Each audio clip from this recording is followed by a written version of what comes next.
Hello നമസ്കാരം, എല്ലാവർക്കും ഇന്നത്തെ സ്വർണ്ണവില അറിയിക്കുന്ന ഗോൾഡ് റേറ്റ് ടുഡേ ചാനലിലേക്ക് സ്വാഗതം. ഇന്ന് 2024 ഓഗസ്റ്റ് മാസം 28 ബുധനാഴ്ച, സമയം രാവിലെ 10 മണി. സംസ്ഥാനത്ത് കഴിഞ്ഞ 4 ദിവസമായി മാറ്റങ്ങളില്ലാതെ തുടർന്ന സ്വർണ്ണവില ഇന്ന് വീണ്ടും ഉയർന്നിരിക്കുകയാണ്.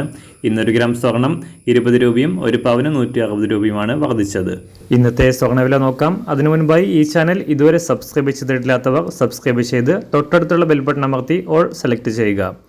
ഇന്നത്തെ 916 സ്വർണ്ണവില 1 ഗ്രാം 6715 രൂപ, 1 പവൻ 53,720 രൂപ. 24 കാരറ്റ് സ്വർണ്ണവില 1 ഗ്രാം 7325 രൂപ, 1 പവൻ 58,603 രൂപ. 18 കാരറ്റ് സ്വർണ്ണവില 1 ഗ്രാം 5494 രൂപ, 1 പവൻ 43,952 രൂപ. സംസ്ഥാനത്ത് ഇന്ന് രാവിലെ വെള്ളിവില 1 ഗ്രാം 93 രൂപ 50 പൈസ, 1 കിലോ 93,500 രൂപ. അന്താരാഷ്ട്ര മാർക്കറ്റിൽ 1 ഔൺസ് സ്വർണത്തിന് $2,515. എല്ലാ ദിവസവും അറിവിരുന്ന സ്വർണ്ണവില അറിയാനായി ഈ ചാനൽ ഇപ്പോൾ തന്നെ സബ്സ്ക്രൈബ് ചെയ്ത് തൊട്ടടുത്തുള്ള ബെൽ ബട്ടൺ അമർത്തി ഓൾ സെലക്ട് ചെയ്യുക. വീഡിയോ ഇഷ്ടമായാൽ ഒരു ലൈക്ക് ചെയ്യാനും നല്ല നിർദ്ദേശങ്ങൾ കമൻറ്റ് ചെയ്യാനും കൂടെ ശ്രദ്ധിക്കുക.